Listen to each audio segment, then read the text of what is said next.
Good morning, everyone. So welcome to 13th day of this compassionate response to the coronavirus pandemic. So I'm Mahabodhi, and yes, I've done a series of these sessions, one a day, since over the last couple of weeks. And what we're doing today is we're looking at the white Buddha, Vairocana, and we're going to do some bodywork to start with, and some meditation later on. So if you start, we'll start off by standing up. So yeah, just we're going to sort of try and be a bit vigorous today. So just be aware of your feet touching the ground. We're just going to swing from side to side.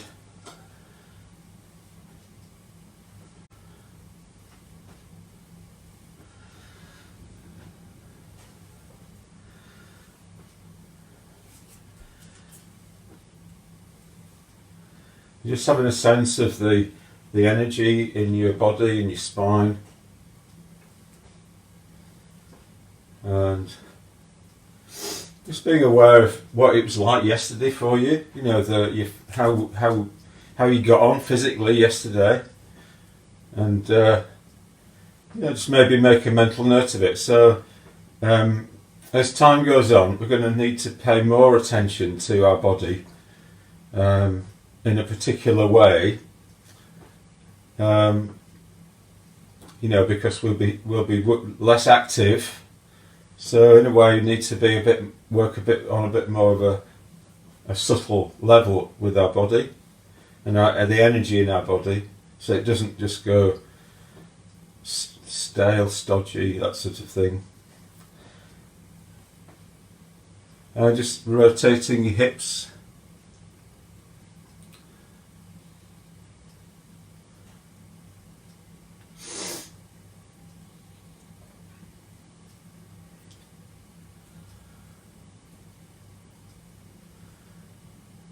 Just grabbing hold of your foot and just giving the front of your thigh a stretch.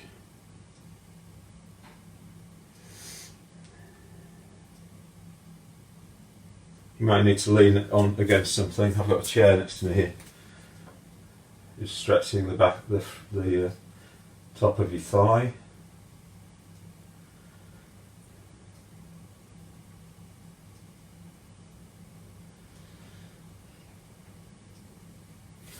And then just put your arm over your head and push the other arm down, and just giving a little stretch on this side. So you're stretching upwards here and pushing down on the other side. So stretch and then release, stretch and release.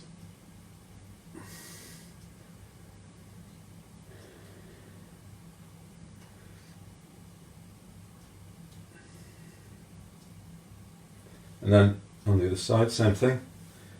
So lifting up this side and pushing down on the other side.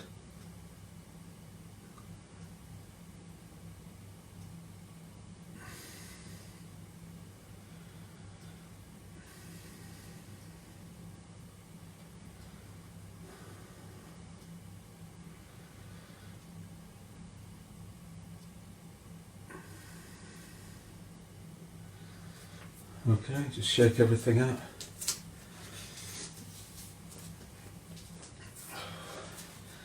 So today we've got a little bit of a theme of, well, actually, there's an animal associated with today's Buddha, and it's a lion. So I remember being at Buddha Field Festival, and my friend Dharma Bandhu, if you hear Dharma Bandhu, hi. Was doing some lion tai chi, which I'm sure he kind of made up. So what we wanted to do is to just, we're just going to do a bit of a growl. So get ready.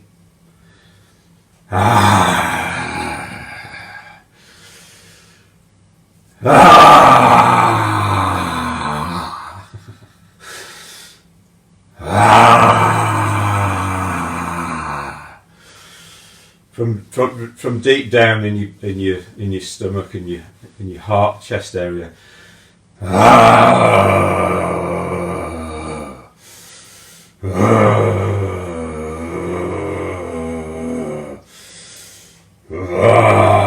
So the king of the jungle. I'm being aware of the people downstairs a bit. Just imagine that lion, that roar, that mane, and just swinging backwards and forwards.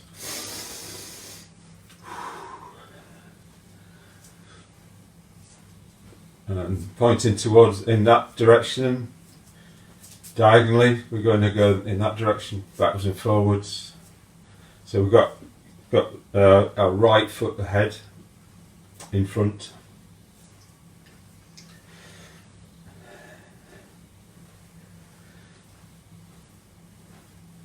And then swap round to, so you put your left foot forward, and then just do it on the other side.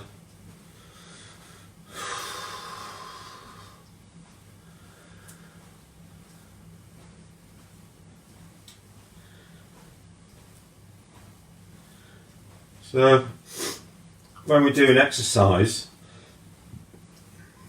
I don't know if you go down the gym and you know this, but in case you don't know this, it's like the rest periods are as important as the exercise bits. So, people will do a set of movements like weights, lifting weights or something, and then they'll stop and they'll have a rest. So just have a sense that you're also, as you're moving, but you're also resting in between movements.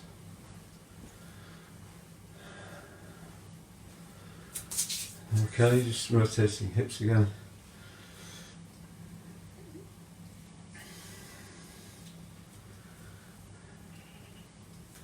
And just brushing down your body, down your arms. Wake your head up, down your legs.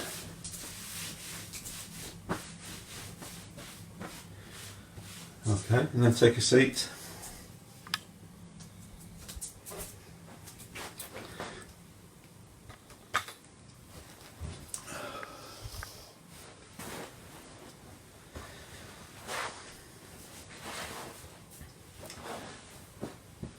So the theme of today is the white Buddha, Vairocana, the Illuminator. So, so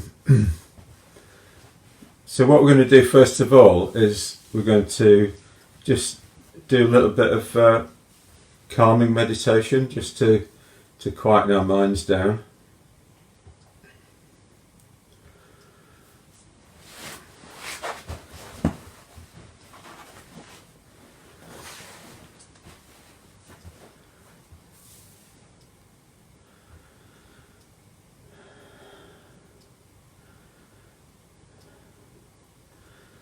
So with that little bit of movement we did there, just gradually allowing yourself to settle down.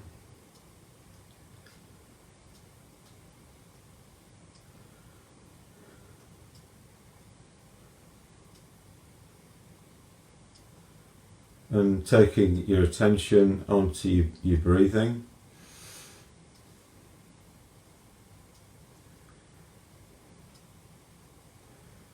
And noticing the sensation that you're experiencing as you breathe in and as you breathe out.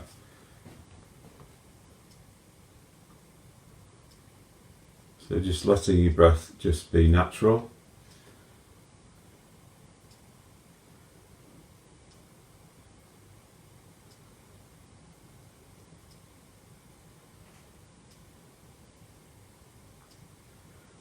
And just watching your breath come and go. And when you notice that the breath has just ended, just do a little mental count in your head, just 1. And then the next breath, count 2. And then 3. and 4,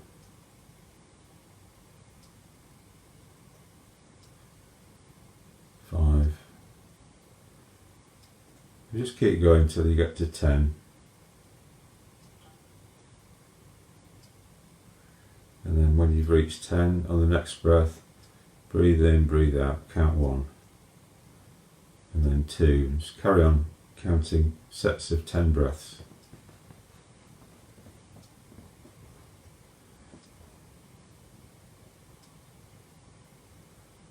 And just letting your body be supported by the cushions or chair that you're sitting on.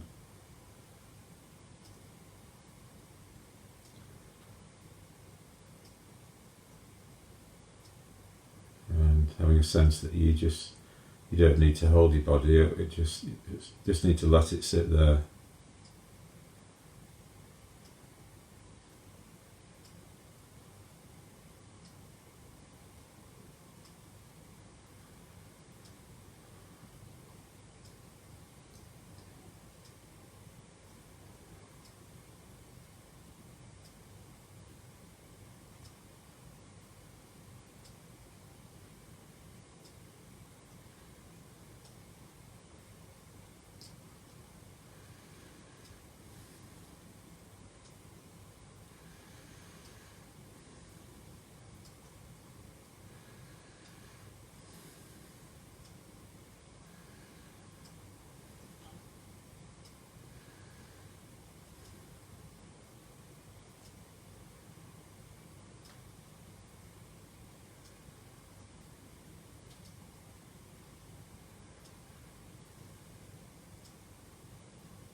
And if your mind wanders off onto something else, there's nothing to worry about.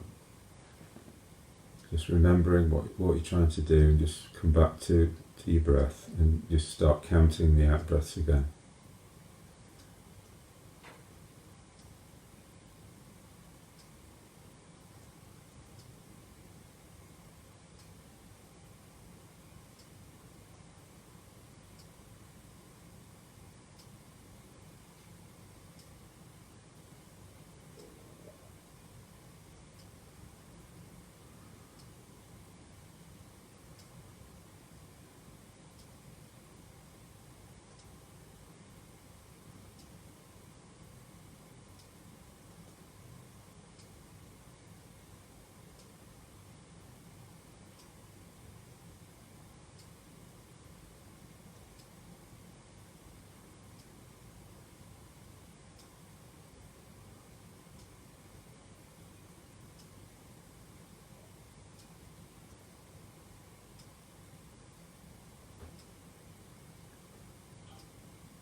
And now we're just going to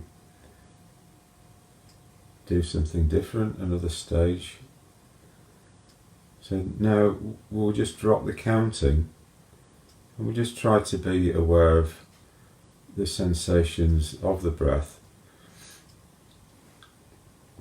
in the kind of region around our nose, the tip of our nose, our lips, our mouth. So we're looking for the delicate sensations that are there as the breath passes the nose, passes the entrance to the mouth. So we have to kind of try and make our awareness a little bit more refined to notice those more delicate sensations.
Again, just if your mind wanders off, just don't worry about it, just bring it back to these delicate sensations of your breath.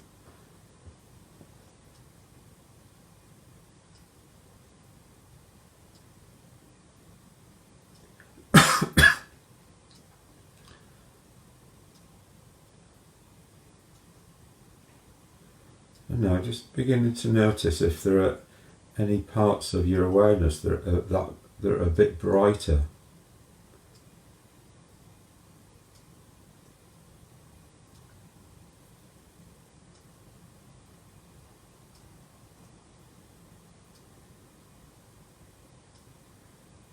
If there are, trying to cultivate those a little bit, trying to give them some space and attention.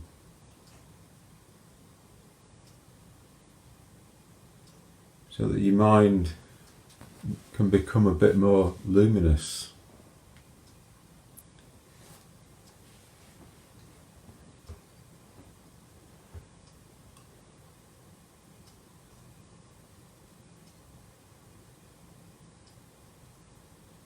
But only doing what is natural. So yeah, we just need to look for and give space to what's actually happening. Areas of brightness and lightness in your mind.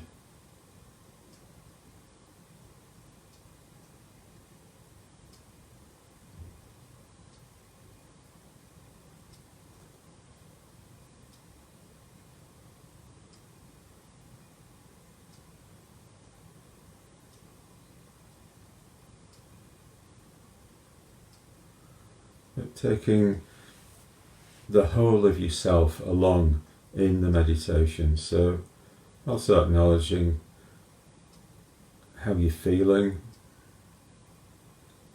maybe parts of yourself that feel a bit darker, taking them along as well on the ride into the meditation.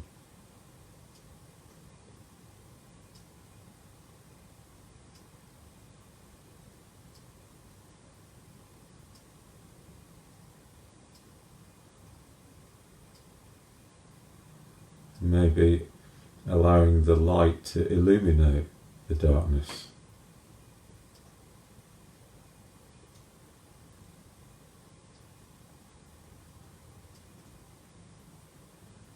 But only if that works for you in a natural sort of way. Don't force anything.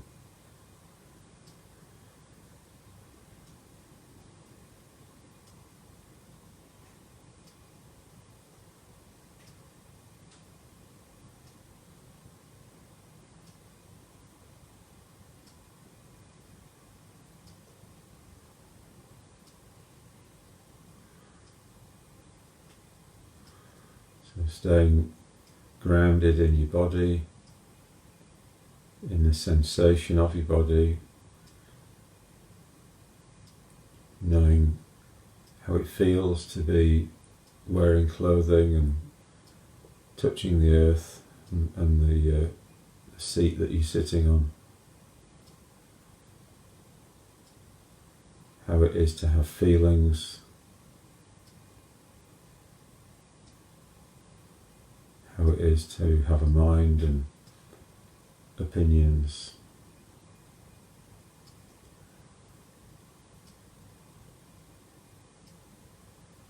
Trying to illuminate all of that, everything that's there.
So on earlier days, just staying in meditation, so on earlier days we've been looking at the five Buddha mandala and what happens after death, put in the Tibetan tradition.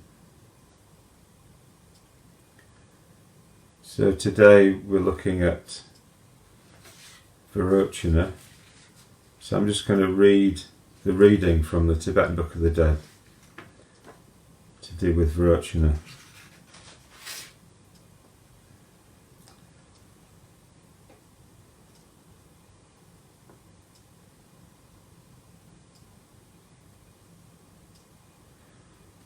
Realize that you are in the intermediate state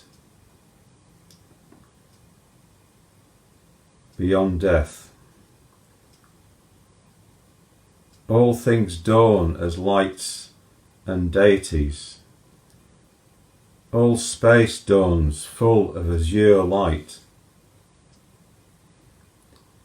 Now, from the central Buddha land, all-pervading drop, the Lord Vairochana appears before you, white-bodied, sitting on a lion throne, holding in his hand an 8-spoked wheel, united with his consort, Akasha Dhatvishvari. The natural purity of the consciousness aggregate, the blue light of the reality perfection wisdom, a clear and vivid colour blue, frighteningly intense, shines piercingly from the heart centre of this Vairocana couple, dazzling your eyes unbearably. Simultaneously, the soft white light of the gods shines upon you and penetrates you in parallel with the bright blue light. At that time, influenced by negative evolution, you panic and are terrified of that bright blue light of reality, perfection, wisdom, and you flee from it. And you feel a liking for the soft white light of the gods, and you approach it. But you must not panic at that blue light, the clear, piercing, brilliant, frightening, supreme wisdom, clear light. Do not fear it. It is the light ray of the Transcendent Lord, the reality, perfection, wisdom. Feel attracted to it with faith and reverence. Make it the answer to your prayer, thinking, it is the light ray of the compassion of Lord Vairochana. I must take refuge in it. It is the way Lord Vairochana comes to escort you through the straits of the in-between. It is the light ray of the compassion of Vairocana. Don't be enticed by the soft white light of the gods. Don't be attached to it. Don't long for it. If you cling to it, you will wander into the realm of the gods, and you will continue to cycle through the 6 realms of driven existence. It is an obstacle to cessation, the path of freedom. So don't look upon it, but be devoted to the brilliant penetrating blue light, aiming your intense willpower towards Vairocana, and repeat after me the following prayer.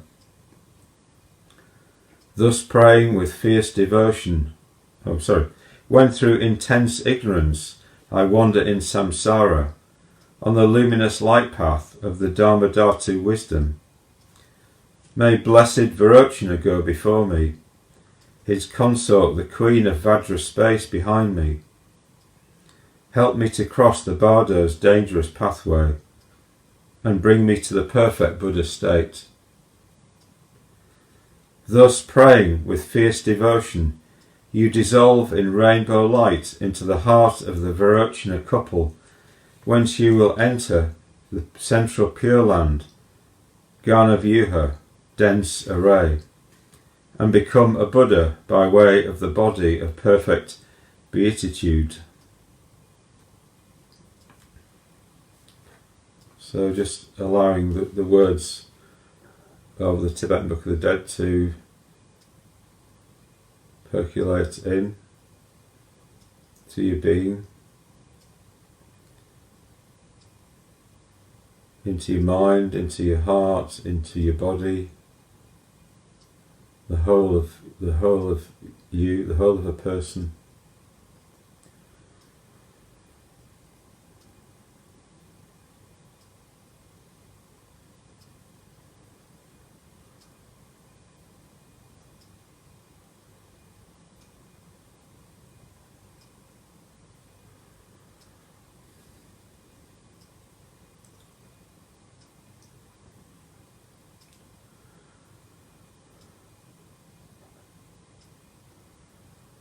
And just reflecting on what comes up for you in terms of the images of lions and intense bright light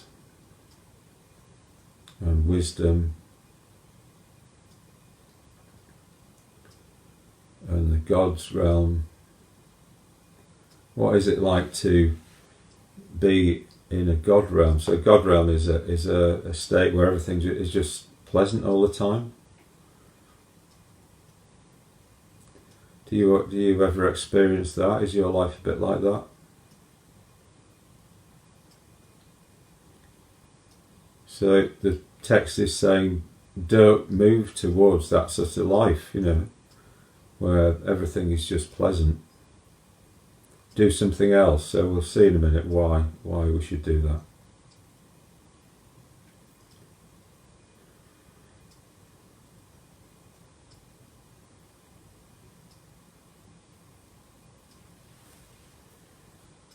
And then, in your own time, just bringing this meditation to a close.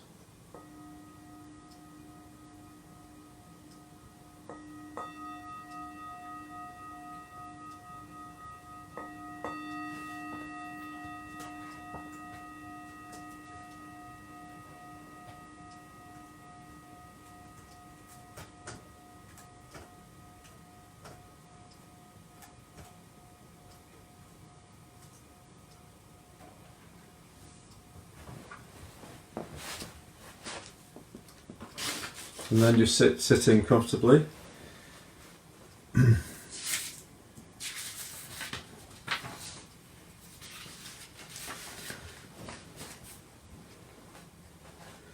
So it's been quite nice this week to evoke some of my friends.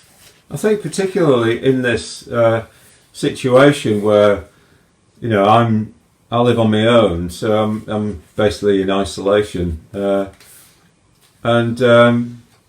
just recalling my friends and sharing about my friendships with people has been really great, you know. So I talked about Jinananda a few days ago, I think on Tuesday, and shared some of his writing.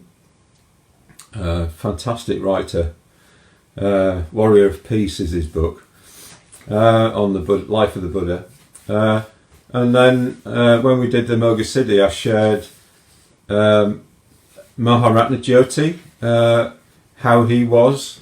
He was just always in his feelings, not in he hated reason. He wasn't irrational at all, but he always trusted his feelings, and he was a dream worker. He did dream workshops. So he wrote a fantastic devotional text on Amoghasiddhi, the Green Buddha, which I shared on the Facebook Live page. And today I've invited my friend Suryaka, who was the manager at the Manchester Buddhist Centre for quite a few years. And so Suryaka is a Vairocana practitioner, so she does a daily meditation on Vairocana. So I invited her to speak about her experience of that. So I've got a little recording to play you of her talking. I hope it'll work. I'm being a bit experimental at times here, so I hope it works in terms of the volume and everything.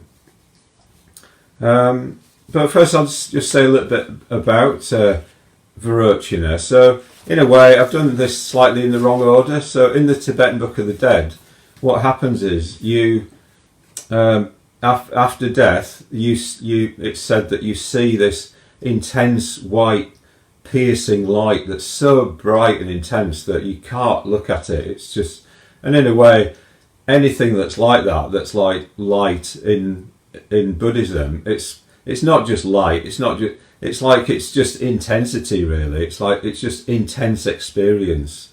Light is a kind of metaphor for that.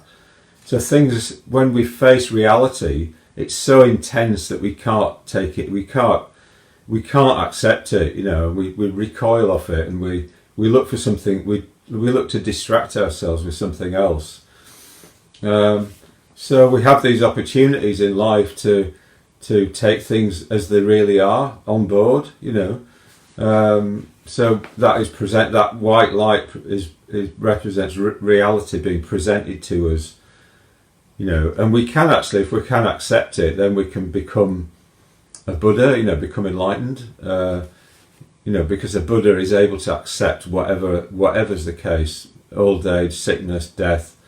That is what the Buddha achieved the solution to in his own life. So who's no longer kind of, you know, concerned or it was no longer a source of suffering to him that there was, for him, old age, sickness and death. It was a source of suffering to him that other people suffered, but that's why he had compassion. So so this white light appears, and then what happens is, we recoil, and then so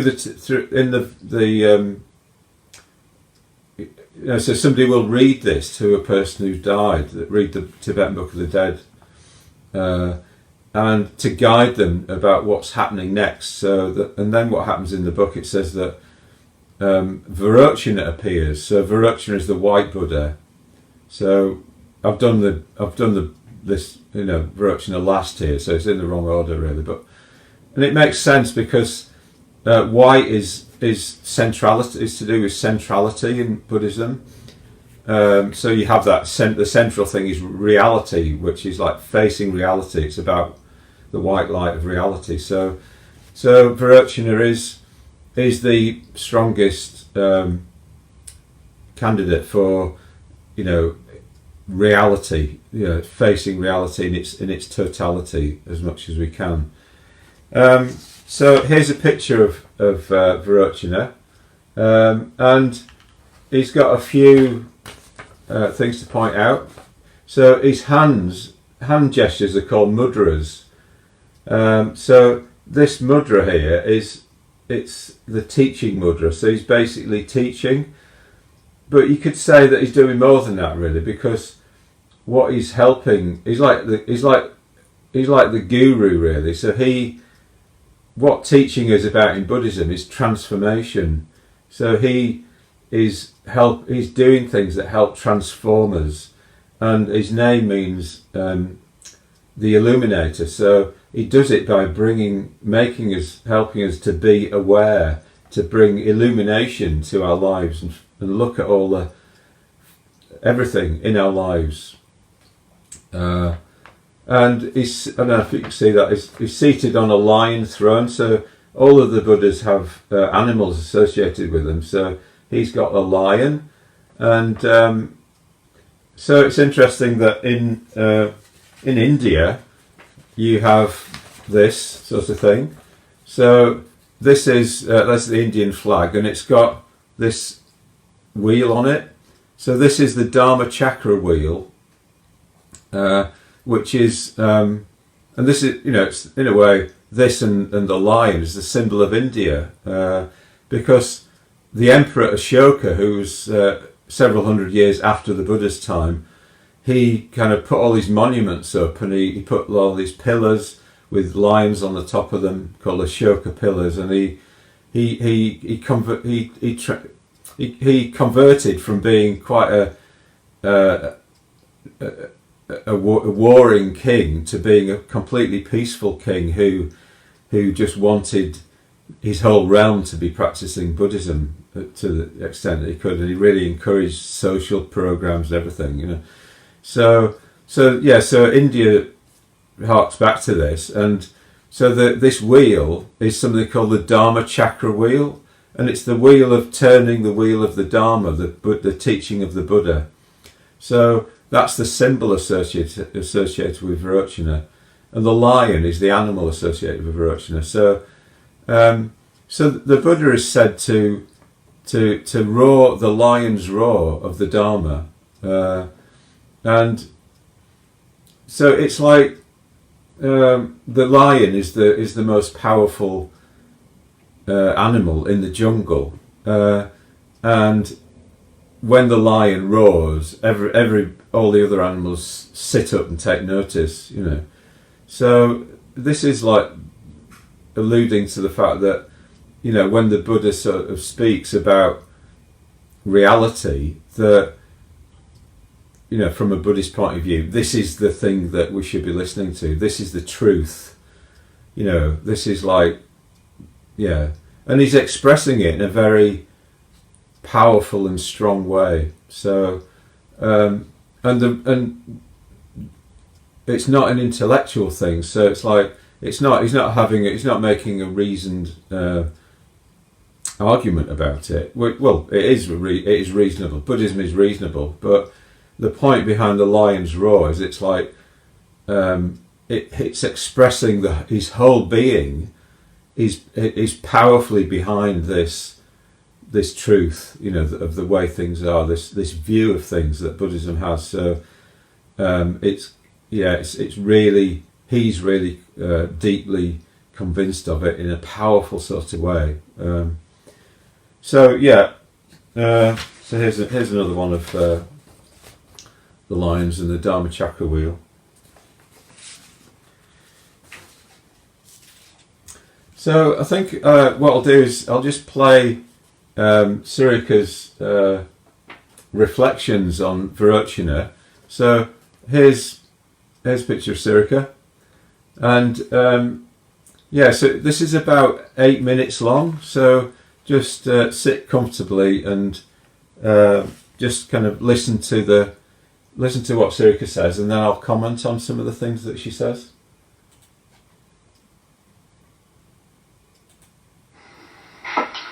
So my connection with Vairocana started when, before I got ordained. If you can't hear that, put in the comments.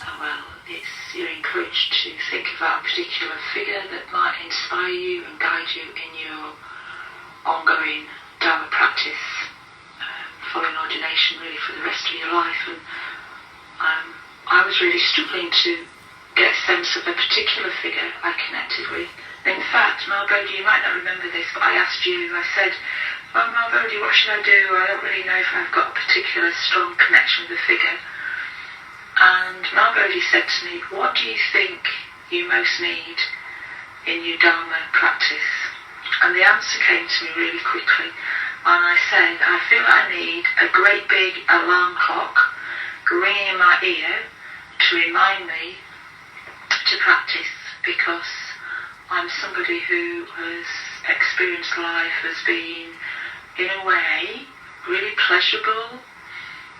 Obviously, I've had moments of suffering and difficulty in life, but predominantly, for all sorts of reasons and conditions, a bit of a smooth ride in my life, and a lot of sort of joy and happiness, really.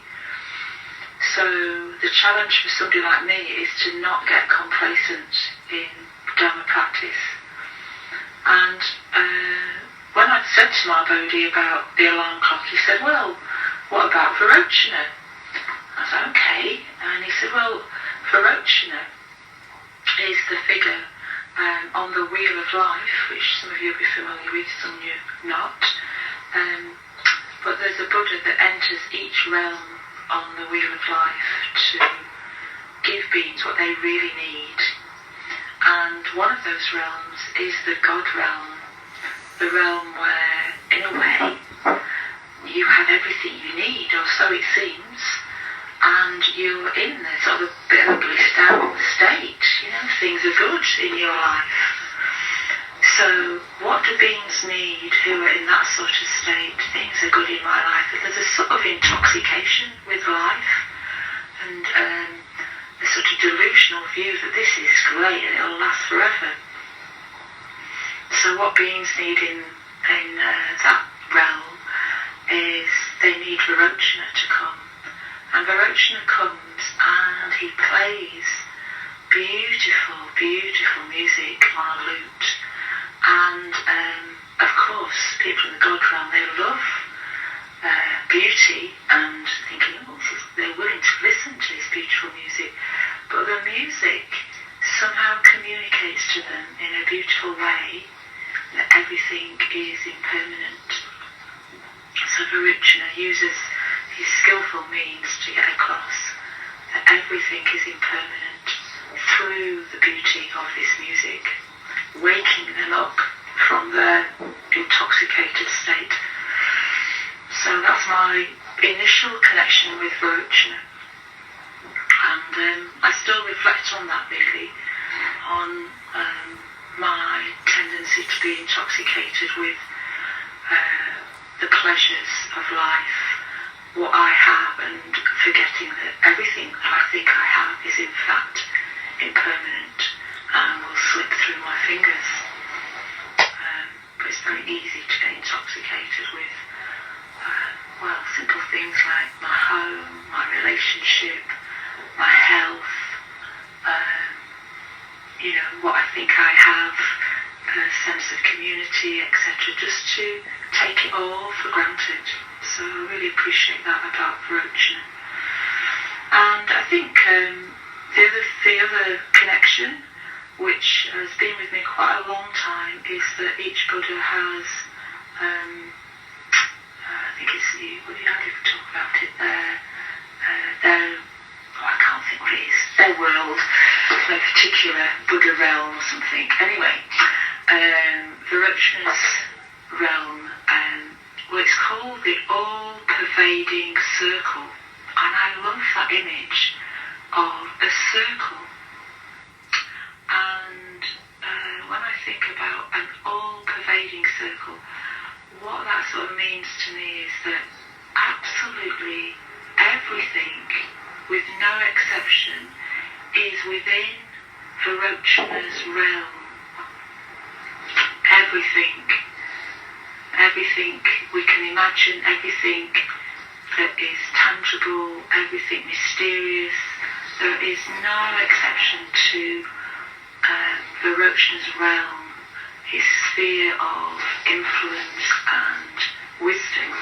Nothing, absolutely nothing, falls outside that. So, how does that help me in my Dharma practice? It means that whatever I'm experiencing in myself, whatever is happening in the world, that the Dharma shines through all of that. The Dharma is present in everything, painful things, pleasant things. The truth is always there. It's a bit hard to talk about, but I find some relief in a sense that there's nothing to turn away from. Everything is welcome. Everything is deeply, deeply interconnected. Nothing is separate. There is no sense of anything being separate from anything else. And of course that's a really hard thing to just stay close to. But when I suppose encourage myself to think about the all-pervading circle, that everything, there's no separation between things, there's sort of a relief. There's sort of, even if I don't really know that fully in my being, there's a little part of me knows that. And when I let that in, there's a sort of relief. I find myself in a more easy place in myself and in the world when I reflect on that. So, yeah, just two things for you to maybe dwell on with Vairocana. He plays the lute of impermanence, waking us up from our intoxication with life, thinking that things are permanent when they're not. And he reminds us of the all-pervading circle, that everything is deeply, deeply connected. Nothing is outside of something. Everything is within one whole realm. Everything is deeply, deeply interconnected. And there is a great beauty and mystery to that. So I just try and bring that perspective into my life when I remember to, and notice the sort of ease that brings and the openness it brings, and it takes me away from just thinking about me as this separate entity. Yeah, so the mystery, the great mystery of a deep interconnectedness of all things, the all-pervading circle. I wish you all well wherever you are. Lots of love from Suryaka.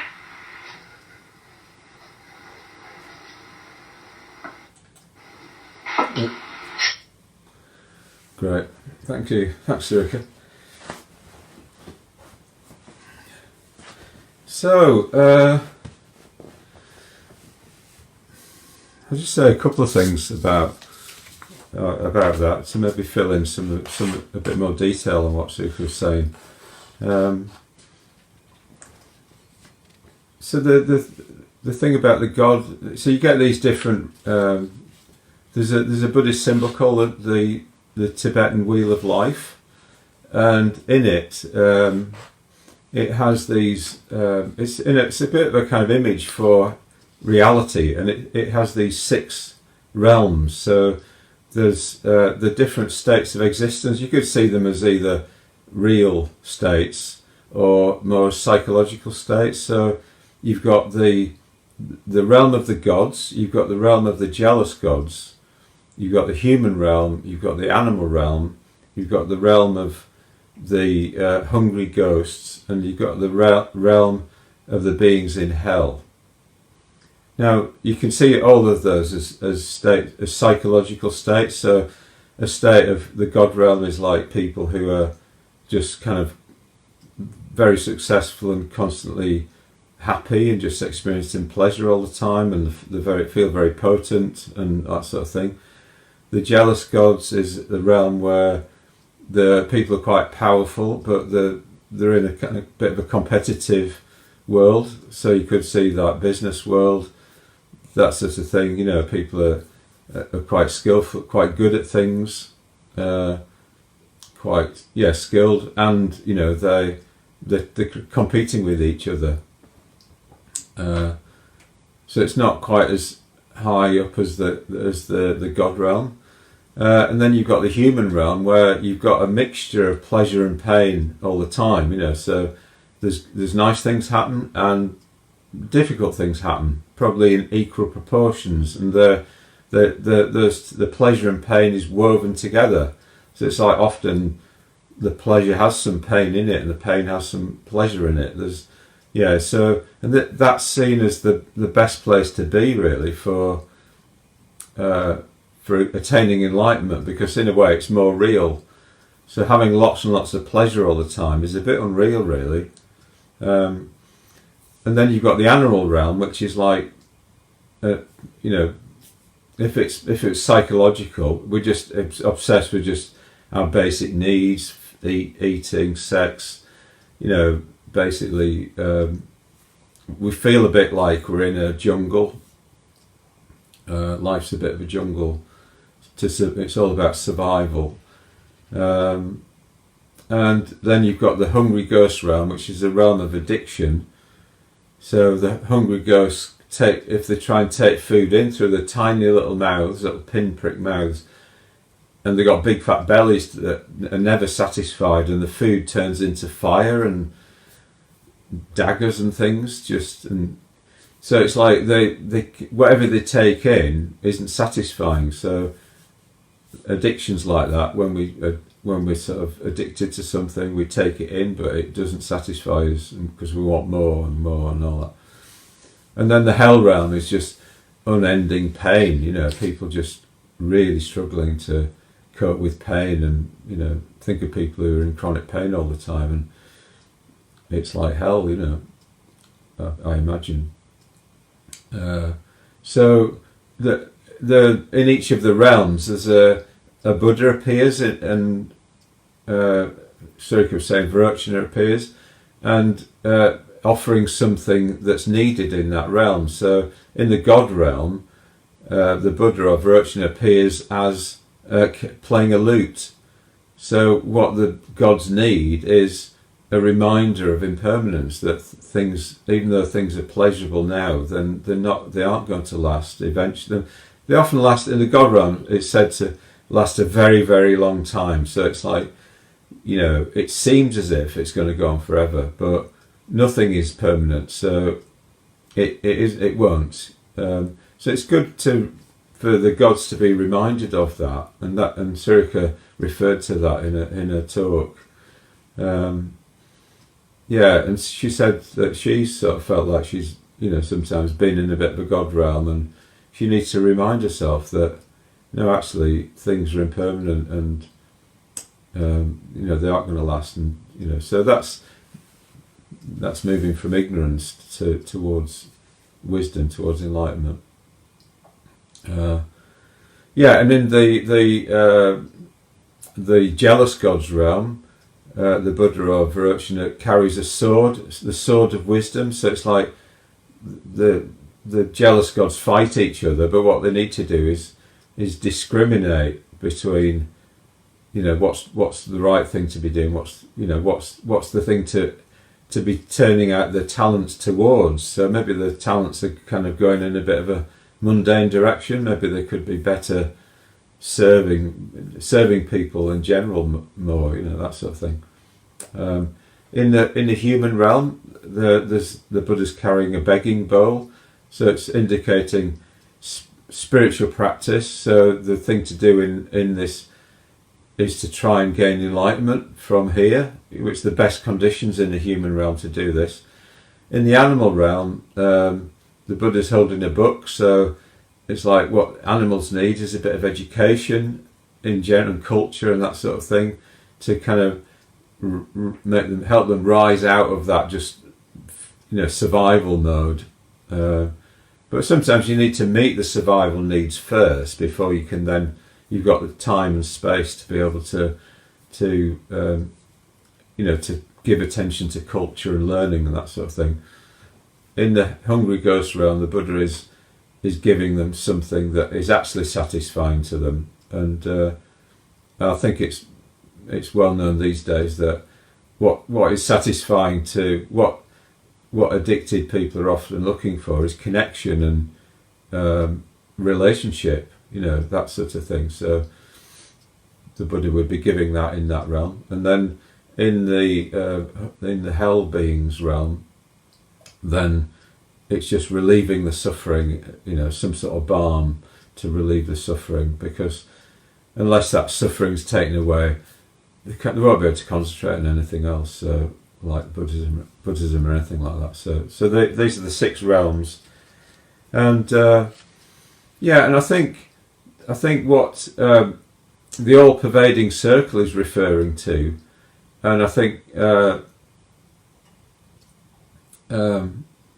Vairochana in general, it's a bit of a ruler archetype. So he's central, and in a way he's taking responsibility for the whole realm, the whole everything, and one thing I've really appreciated about Suryaka is her ability to hold a space and to manage the Buddhist Centre in a very kindly kind of way, and to give everybody the same attention, the same keen attention and care to everybody who she comes across. And I often felt just supported by what she was doing, by the way that she worked. So yeah, in a way it's the path of responsibility or something like that, responding continually to the need in front of you.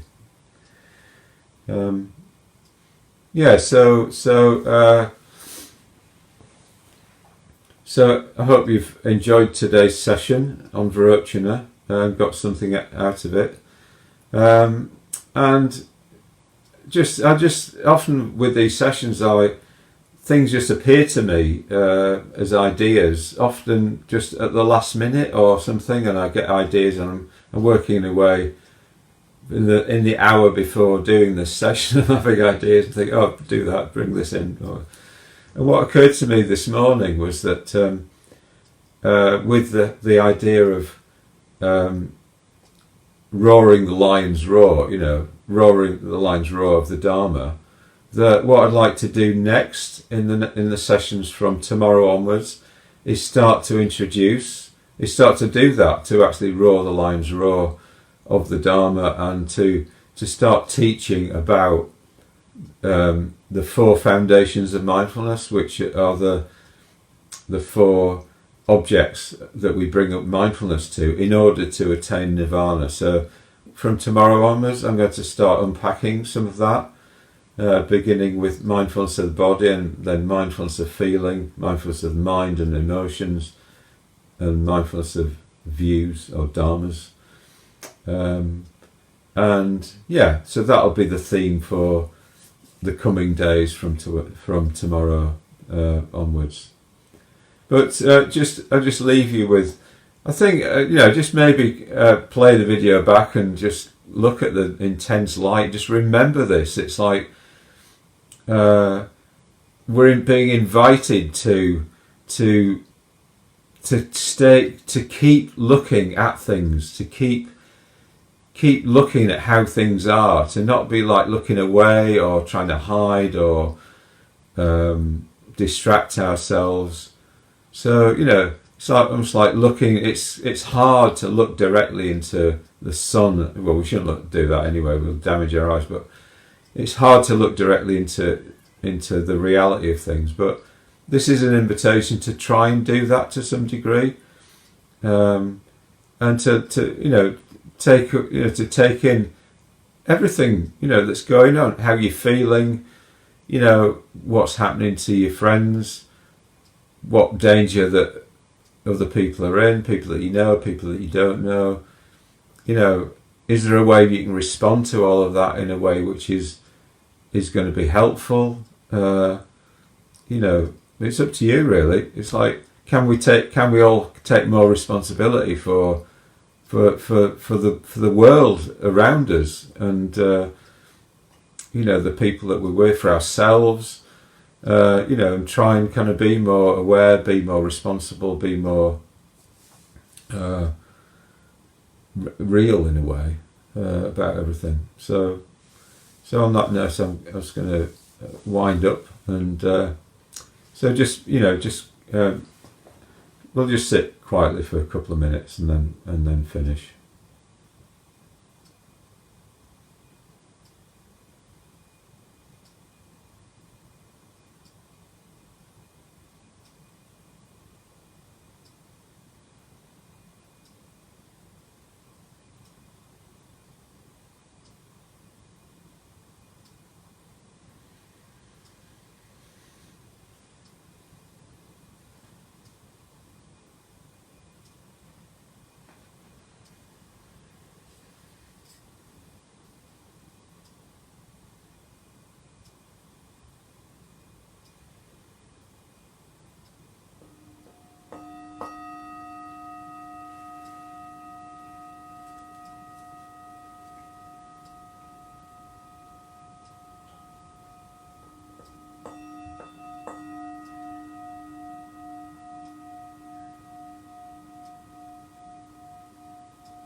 So I'll just mention finally that I'm putting all these videos up onto YouTube, so please subscribe. The channel name is Mahabodhi Burton.